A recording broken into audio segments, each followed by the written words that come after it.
hanggang ngayong kasalukuyan. Dahil sa pareho namin karanasan sa PIDEA ni Morales, madalas kami nag-uusap upang talakayin ang mga balita tungkol sa PIDEA at ang aming mga dating trabaho.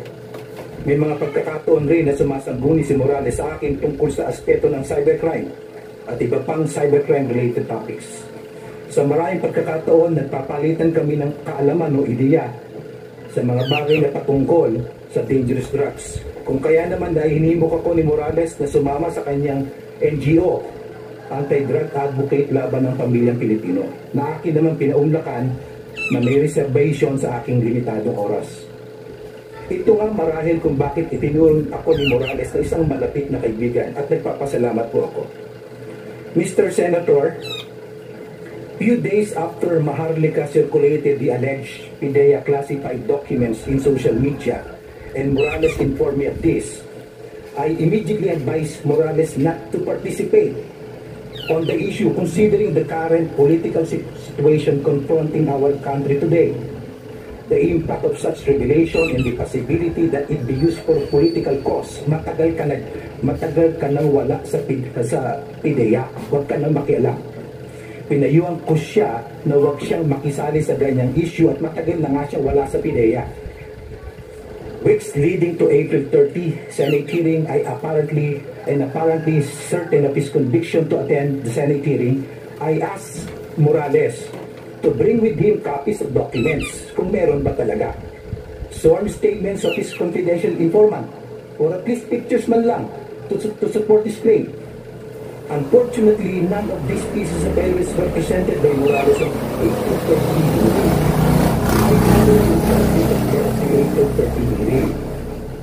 Morales' credibility was clearly doubted because of his past record of cases, both administrative and criminal.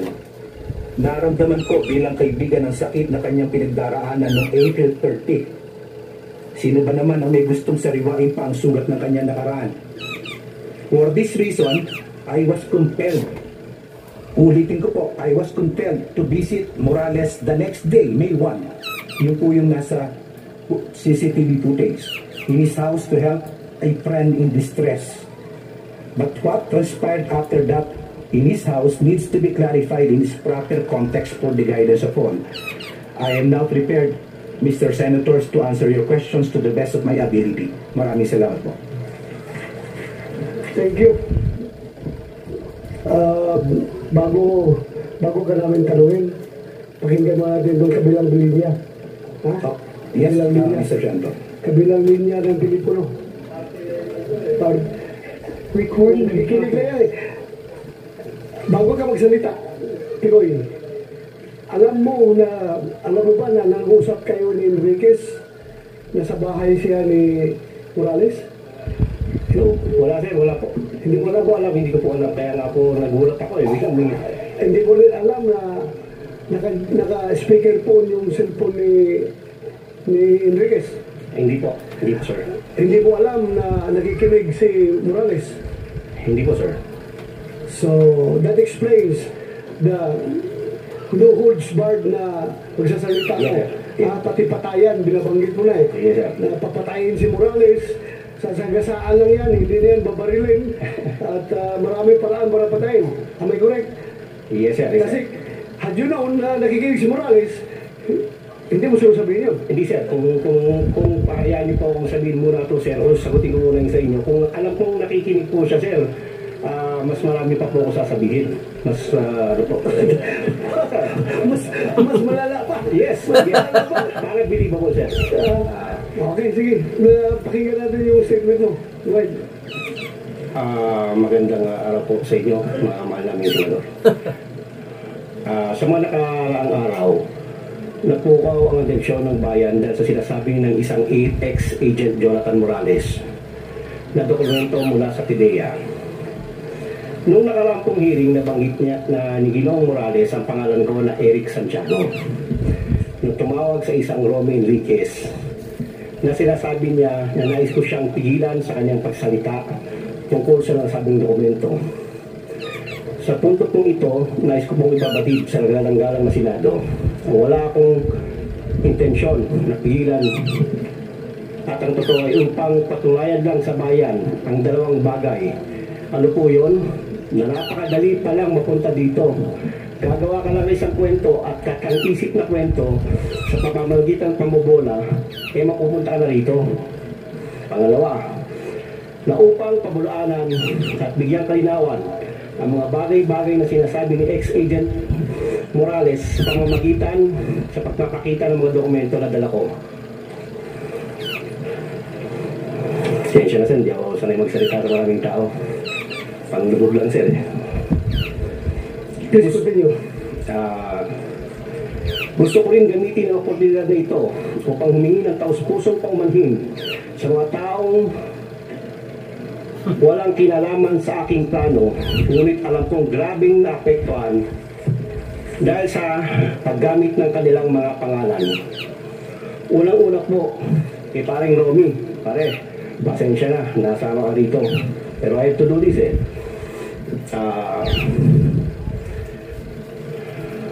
pangalawa po, sa pangalan ni Ginoong James Kumar, kung asan man po siya, pasensya na po. Sa nasabi ko po na dokumento, ipakikita ko pang magbigay dagdag linaw sa sinasabi ni Expedient Morales. Nandito po yun. May hawak po akong dokumento na gusto ko lang ipakita talaga. Ito po yung rason kung ba't pinasakay ko sila sa usapan. Para makapunta lang po ako dito at may presenta mga dokumento sana na magbibigay linaw sa mga sinasabi ni Agent Morales. Ano yung isabi mo, pinasakay? Yes sir, pinasakay. Parang dalawang ang gusto kong patunayan sir Magkwento ka lang, makakarating ka na rito. Kwentong barbershop sir. Kwentong barbero lang. Katang isip. Makakarating ka na. Andito po ngayon, napatunayan ko ngayon yun. Napatunayan mo ngayon? Yes sir, nandito po ako. Kasi, so you mean to say, itong committee na ito ay pwede pala mag-imbestiga ng katang-isip lang? Ako po, ang sinasabi ko, yung akin po, hindi po kayo. Kayo po ay tunay. Alam ko po ang inyong layunin. Ako po ay para sa akin. Gusto ko lang po makarating dito upang magbigay linaw lang po, magdagdag linaw dahil sa mga dalak. We are not interested on your dagdag linaw. We are interested on what happened, what transpired in that recording. Kaya yun ang explain mo. Huwag ka na maghanap pa ng ibang dagdag linaw. Please explain your side as far as that video is concerned. Yun po ay katang-isip ko lang, pasensya na po kayo. Kaya po humingi po ako ng tawad nga po kay paring Romy at saka kay... Katang-isip na? Kasi actually sir, hindi naman para pwede naman para sa lahat yun Sa amin lang sana yun. Pero dahil po na napunta po ako dito, dahil nga po sa isang salita niya na... Sandali, katang-isip lahat ng sinasabi mo doon? Yes sir. Hindi na katang-isip mo ito si... Kaya nga po humingi po ako ng tawad sa kanya Kaya, wow! O hindi nyo kami grade 1 dito, mga senador kami. Ay naku, ibig mong sabihin na binubula mo lang siya para mabulak kami, para imbitahin ka dito, para makapagsalita ka ng something against kay Morales. No, mali po. Ganun gano'n. Yan ang mali po, hindi po kayo dapat kumbulahin. Hindi ako binubula mo, siya ang binubula mo para pagbula mo sa kanya, mabubula rin kami kasi may video yun na usapan niyo Ibig mong sabihin, ganun kakagaling iyo. Kahit na ilang bisis ka, kaso mo, yung kaso mo, pasis ko lang yun. Yes sir, I understand sir. Pasis lang yun sa aking pag-abisyon pagka-pulis. I understand. Kaya huwag akong bilugin dito ha. Yes sir. Kung siga akong maro ka sa labas, kung nabubula mo yung ibang tao, not me. Not me. Kasabot ko sir. Ha? Sabot ko sir. Anong Bisaya mo ka? Taga-saan ka? Taga Davao ako mama sir. Ibig sabihin po, maro, taga Davao. Dili taon sir. Now, please, continue. Explain your side, yung nangyayari sa usapan niyo. Sige, I will give you the floor. Huwag kang lumingi sa ibang topic. Yun lang muna. Stick to that video. Yung lahat na sinasabi mo doon, bigyan mo ng context, bigyan mo ng explanation, bakit mo nasabi yung mga bagay na yun.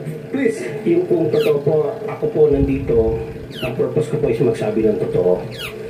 Yun nga, sabihin mo totoo, bakit ka tumawag kay Marquez at mga sinasabi mong patatahimikin siya, huwag na magsalita. At may binanggit ka ba nung pangalan na Lam? Ano yung Lam na ibig mo sabihin? Sir, actually, sir, narinig ko lang sa YouTube yun, sir, eh. You play, concept you play. Ibig sabihin naman, Hindi, ibig sabihin, sir. baka ibig sabihin, yung committee na ito, gumagawa na naman ng AI-generated video recording, ha? Concept, please play the video. Yung sinabi niyang Lam. Narinig mo lang yan, hindi mo ginamit.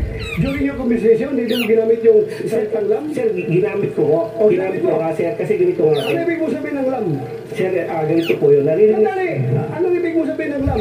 Sinabi mo, binanggit mo. Yes, sir, naririnig ko po sa YouTube lang yan. Yung Lam, si First Lady, si James. Okay lang nga, bakit mo nasabi yung Lam na yun? Para pasakayin nga po sila, sir. Kung gusto niyo pong malaman ng totoo. Pasakayin.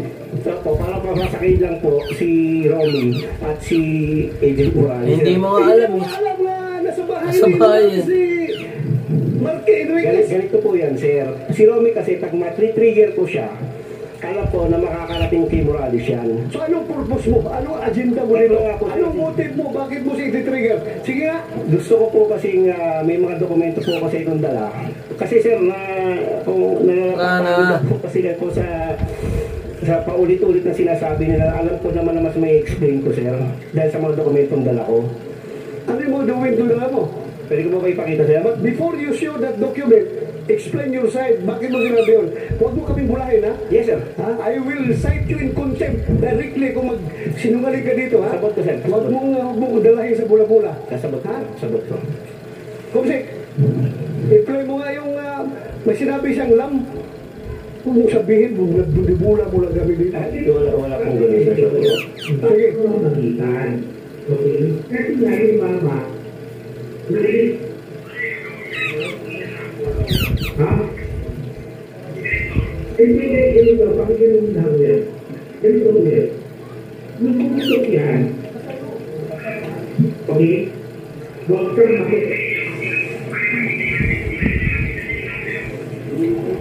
kaya natin ito pagre. Kaya ito.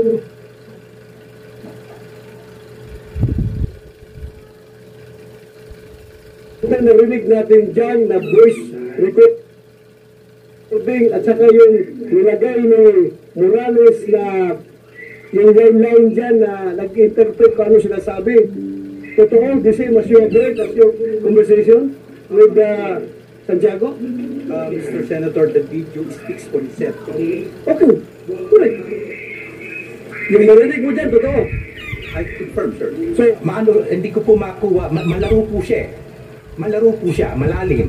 malalim babaw nga eh. Malalim. Ang babaw nga eh. Hindi po. Pati kami, papasakayin niya. Hindi Ang po. babaw mo. Ikaw, nalalaliman ka sa ganun style? Well, that is per my assessment. Kasi may mga statements po siya na Baka ang malalim sa'yo yung tao na mahilig pumatay ko, no? Mapapil-papil, yan ang lalim sa'yo? Malaliman ka niyan? Your Honor, I've been with him with NAPOLCOM for almost 5 years. So you confirm na yung narinig natin na video recording at saka yung nilagay ni Morales na mga holdings doon, narinig mo yan during your conversation with Santiago? Yes, Mr. Senator. Do you confirm or deny? I don't deny. Para po sa Hindi, kami. yung sinabi niya na binubula ka lang niya. Well, Para daw makapasok siya dito sa Senado at makapagbulala siya ng mga record na hawak niya against Morales. Mr. Senator, I cannot accurately answer what is his intention. That is his intention. Pero with all sincerity, do you think yung usapan niyo, binubula ka lang niya, pinapasakay ka lang niya, taga-DOJ ka eh. Huwag mo sabihin, XPDI agent ka. Huwag mo sabihin, ganun ka kababaw. Well, Mr. Senator, knowing him, perhaps that is his intention. Pwede kang mabula niya. Well, vulnerable po ako pagka sa kaibigan. Pagkakaibigan po, walang masamang tinapay. I cannot judge a person based on his past. Just like Kuya Jonathan Morales. Who am I to judge? Meron din po akong mga imperfections. Okay? Okay, So, so, yun po yung aking position. Kung binobola niya ako, mali yan. That is not my intention. Even kuya, nagtampo ako sa'yo. Eric Santiago, kung nambubula ka, bakit pinadamay mo pangalan ni Lam? Sir, para po makatotoo ng istorya. Para makatotohanan. Kasi hindi ko po pwedeng bulain si Romy kung hindi ako babanggit ng mga keywords na magriring sa utak nila, sir. So anong purpose mo bulahin siya? Siya lang, sir. Siya lang. Bakit mo, anong purpose mo bulahin siya? Kasi, para ipatawag kita dito. Para Ultimately, para ipatawag kita dito at may bulalas mo yung mga records against Morales. Ganun ang Actually, intention sir, hindi naman po against Morales po yung mga records ko. kaya para mailabas mo yung Yes, sir. record na sabi mo. Yes, sir. Nagawa ko po ngayon na nandito po nga po ako, sir. Wow, ang galing mo. Galing mo.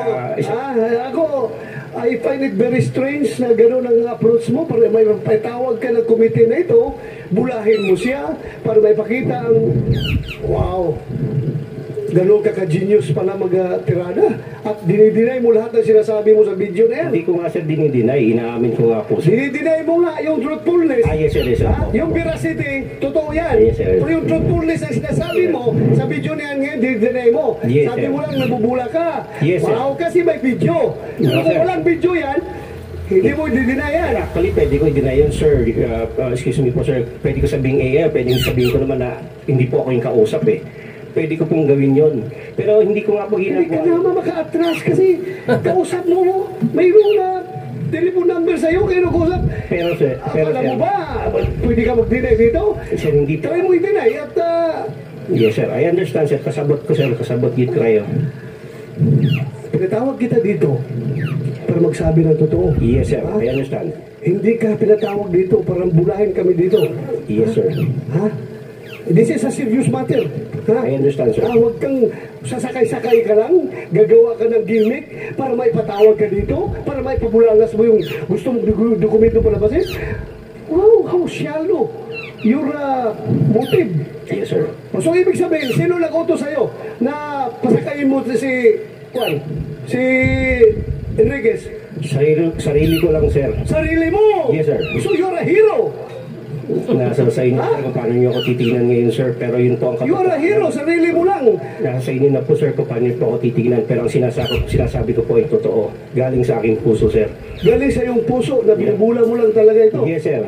Binabola ko po lang po si Paring Romy, sir. But I don't find any valid motive. Bakit mo siya bulahin para makapagsalita ka dito? Bakit? Bakit? Why? Oh, why?